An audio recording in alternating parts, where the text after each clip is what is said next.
नमस्कार। छत्तीसगढ़ राज्य में सामाजिक आर्थिक सर्वेक्षण 2023 1 अप्रैल से प्रारंभ होने जा रहा है। इस कार्य को करने के लिए राज्य के शिक्षकों, रोजगार सहायकों व आंगनबाड़ी कार्यकर्ताओं की ड्यूटी प्रगणक के रूप में लगाई गई है। यह सर्वेक्षण ऑनलाइन व ऑफलाइन दोनों मोड में किया जाना है। ऑनलाइन मोड में आपको मोबाइल या फिर आपके पास लैपटॉप है तो आप उसमें इसे ऑनलाइन डाटा एंट्री करेंगे इसका, और ऑफलाइन मोड में दोस्तों आपको जो स्क्रीन में प्रपत्र दिख रहा है वो ऑफलाइन मोड के लिए है। तो दोस्तों इसके लिए आपको कुल 18 बिंदु है। 18 बिंदु पर सामाजिक आर्थिक सर्वेक्षण प्रत्येक परिवार का किया जाना है। प्रत्येक परिवार का ऑफलाइन प्रपत्र आपको जो स्क्रीन में दिख रहा है उसी को फिलअप करना है। तो दोस्तों इसमें सबसे पहला बिंदु आता है पता के बाद है पिन कोड, फिर है तीसरा बिंदु परिवार के मुखिया की जानकारी। मुखिया के नाम में दोस्तों आपको ध्यान रखना है, हमारे छत्तीसगढ़ में राशन कार्ड में महिला मुखिया है तो यहाँ पर परिवार के मुखिया की जानकारी में आपको महिला का नाम लिखना है जिनका नाम राशन कार्ड में है।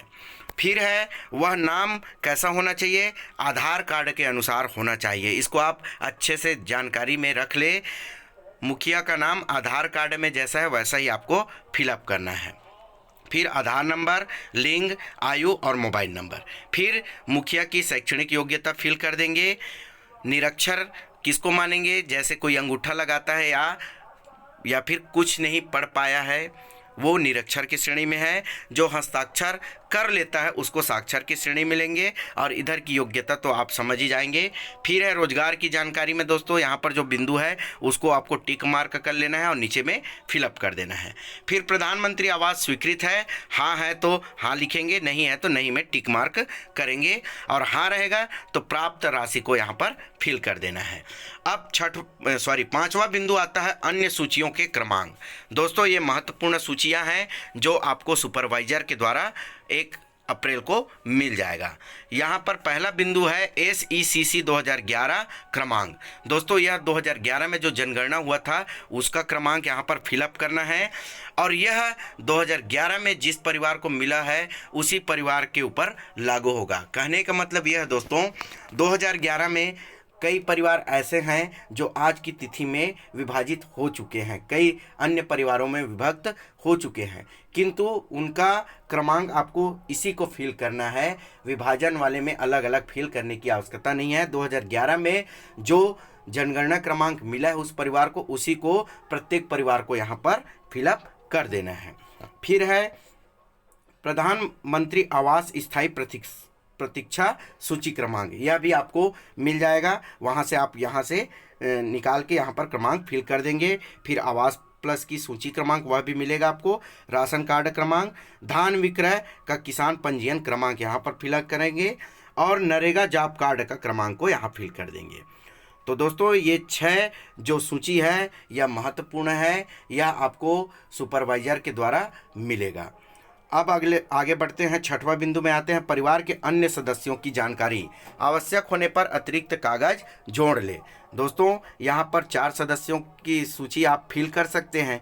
किसी किसी परिवार में 4 से अधिक होने पर आप अतिरिक्त कागज में यह जो आपको कॉलम दिख रहा है उस कॉलम में आप उसमें सदस्यों के नाम जोड़ लेंगे, और वहाँ भी नाम कैसा लिखेंगे, आधार में जैसा है आधार कार्ड में वैसा ही फिलअप करेंगे। मुखिया से संबंध आधार नंबर लिखेंगे, उनका लिंग, आयु और मोबाइल नंबर, उनका भी शैक्षणिक योग्यता और रोजगार की जानकारी देना है, और उनका दिव्यांगता निःशक्त या है या नहीं उसकी जानकारी यहाँ पर देनी है।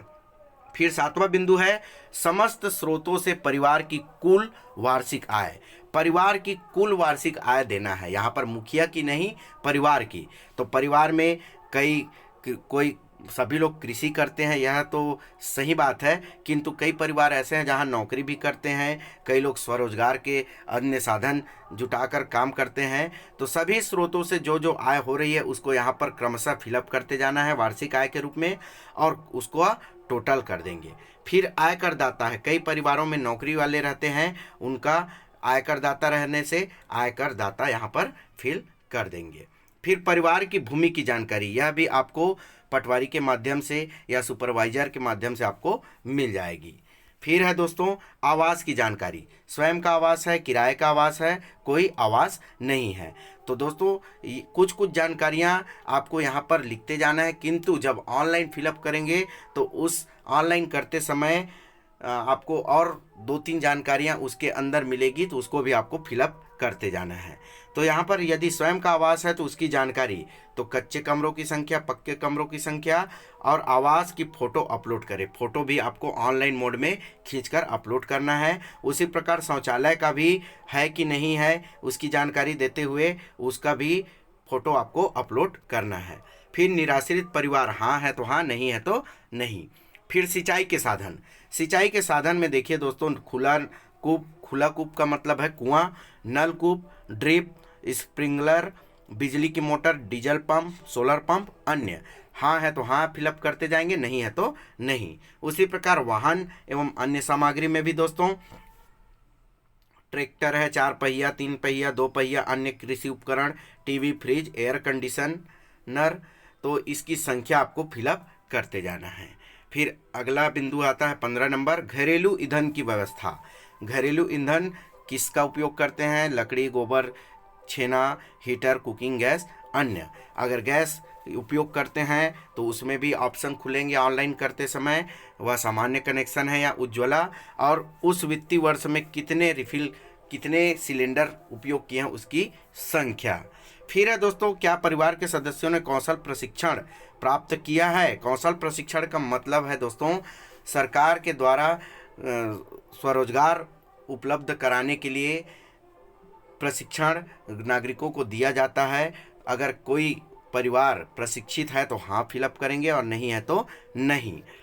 उसके बाद है दोस्तों घर में विद्युत कनेक्शन की जानकारी भी यहाँ पर आपको देनी है। फिर है प्रगणक के नाम एवं हस्ताक्षर। प्रगणक 2 प्रगणक रहेंगे, पहला जो ऑनलाइन काम करेंगे वो पहले नंबर में रहेंगे, दूसरे नंबर में जो ऑफलाइन काम कर रहे हैं वो रहेंगे। कहने का मतलब ये है दोस्तों, ऑनलाइन कार्य करने वाले प्रगणक का नाम पहले नंबर में आपको रखना है। फिर है पर्यवेक्षक, यहाँ पर जो आपके पर्यवेक्षक रहेंगे उनका नाम और हस्ताक्षर रहेगा। फिर यहाँ पर जो सहमति है वह सहमति आपको पढ़ लेनी है। उसके बाद आपको दोस्तों यहाँ पर आधार के उपयोग की सहमति देने वाले सभी वयस्क सदस्यों के हस्ताक्षर, जितने उस परिवार में वयस्क सदस्य हैं जो 18 वर्ष से ऊपर के हैं, 18 वर्ष या उससे ऊपर के हैं, उनके यहाँ पर क्रमशः हस्ताक्षर ले लेंगे।